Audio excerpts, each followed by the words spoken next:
मध्य प्रदेश के खंडवा जिले के एक छोटे से गांव हरिपुर में शाम धीरे धीरे उतर रही थी। आसमान पर काले बादल ऐसे मंडरा रहे थे मानो किसी बड़े तूफान की तैयारी हो। खेतों से लौटते लोग जल्दी जल्दी अपने घरों की ओर जा रहे थे।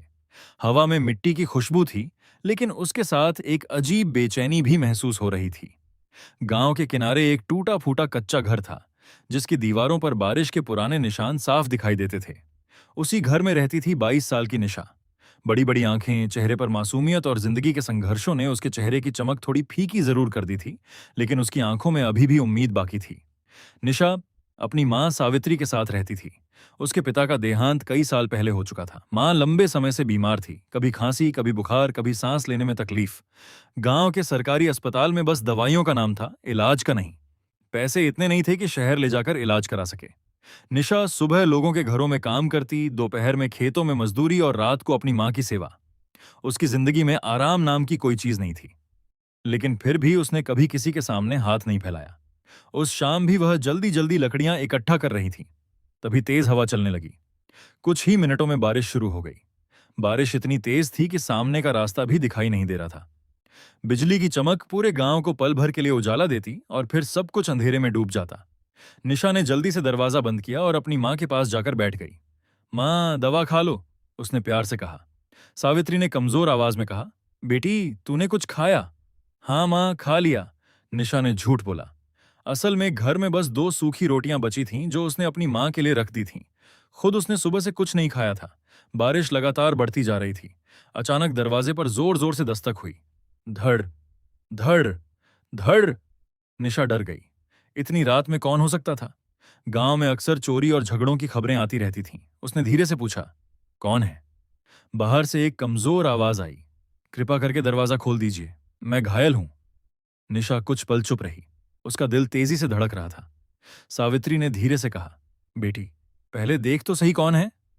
निशा ने डरते हुए दरवाजा थोड़ा सा खोला। सामने लगभग 28 से 30 साल का एक युवक खड़ा था। उसके कपड़े पूरी तरह भीगे हुए थे। माथे से खून बह रहा था।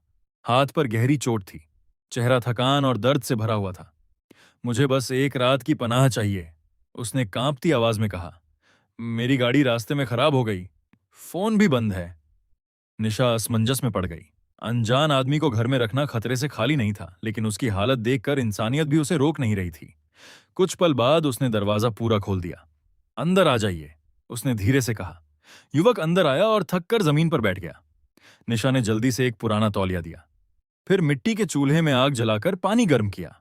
उसने उसके घाव साफ किए। युवक दर्द से कराह रहा था, लेकिन उसकी आंखों में एक अजीब सुकून था।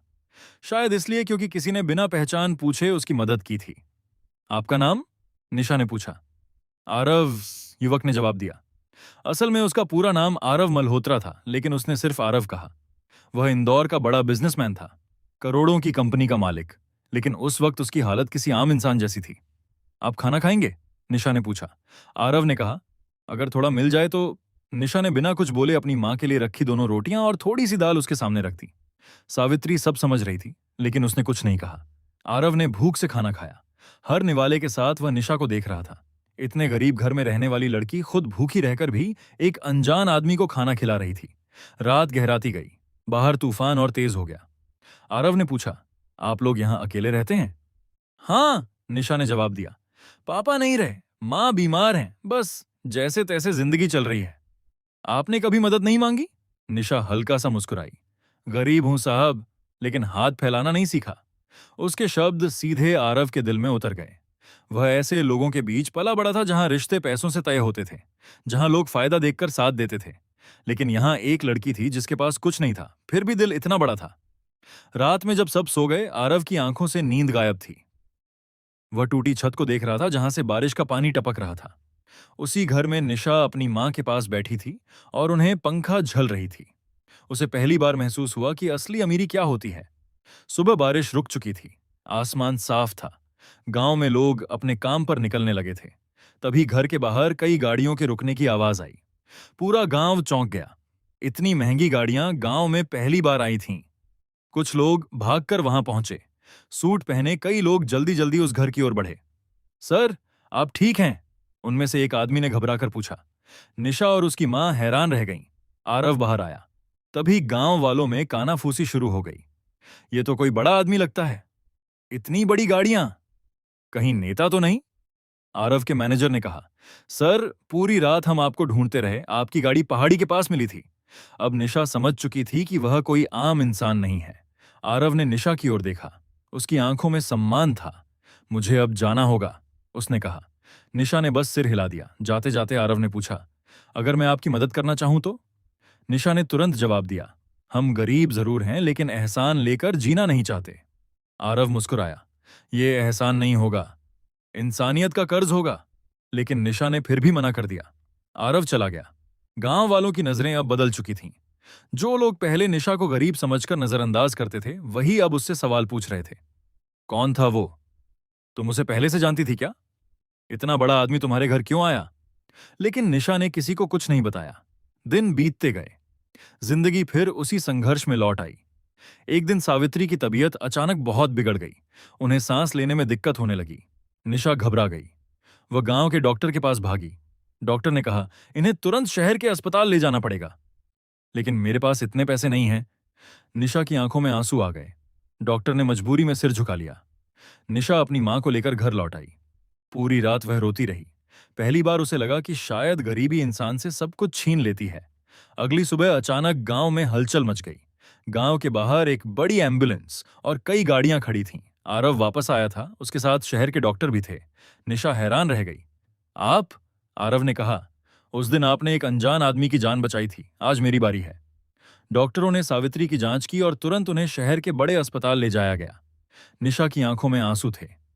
मैं आपका यह एहसान कभी नहीं चुका पाऊंगी। आरव ने मुस्कुराकर कहा, इंसानियत का हिसाब नहीं रखा जाता। शहर का अस्पताल देखकर निशा दंग रह गई। इतनी बड़ी बिल्डिंग उसने पहले कभी नहीं देखी थी। डॉक्टरों ने इलाज शुरू किया, कई टेस्ट हुए। आरव हर चीज का ध्यान रख रहा था, लेकिन उसने कभी ऐसा व्यवहार नहीं किया जिससे निशा को लगे कि वह उस पर कोई उपकार कर रहा है। कुछ दिनों बाद सावित्री की हालत सुधरने लगी। एक शाम अस्पताल के बाहर निशा बैठी थी। आरव उसके पास आया। तुम हमेशा इतनी चुप रहती हो? उसने पूछा। निशा हल्का सा मुस्कुराई। जब जिंदगी बहुत कुछ सिखा देती है ना, तब इंसान कम बोलता है। आरव कुछ देर उसे देखता रहा। तुम्हें कभी अपने लिए जीने का मन नहीं करता? निशा ने आसमान की ओर देखा। कुछ लोगों की जिंदगी जिम्मेदारियों से शुरू होती है और जिम्मेदारियों पर ही खत्म हो जाती है। उसकी बातें सुनकर आरव का दिल भर आया। धीरे धीरे दोनों के बीच एक खूबसूरत रिश्ता बनने लगा। सम्मान, भरोसा और अपनापन। लेकिन दुनिया इतनी आसान कहां होती है। जब आरव के परिवार को निशा के बारे में पता चला तो घर में हंगामा मच गया। आरव की मां, जो समाज में अपनी ऊंची पहचान को सबसे ज्यादा महत्व देती थीं, गुस्से में बोली, एक गरीब गांव की लड़की हमारे परिवार की बहू नहीं बन सकती। आरव ने शांत स्वर में कहा, मां, इंसान की कीमत उसके पैसों से नहीं होती। लेकिन समाज क्या कहेगा? समाज ने कब किसी को खुशी दी है? उधर गांव में भी बातें शुरू हो गईं। नेक्स्ट पार्ट के लिए सब्सक्राइब करें।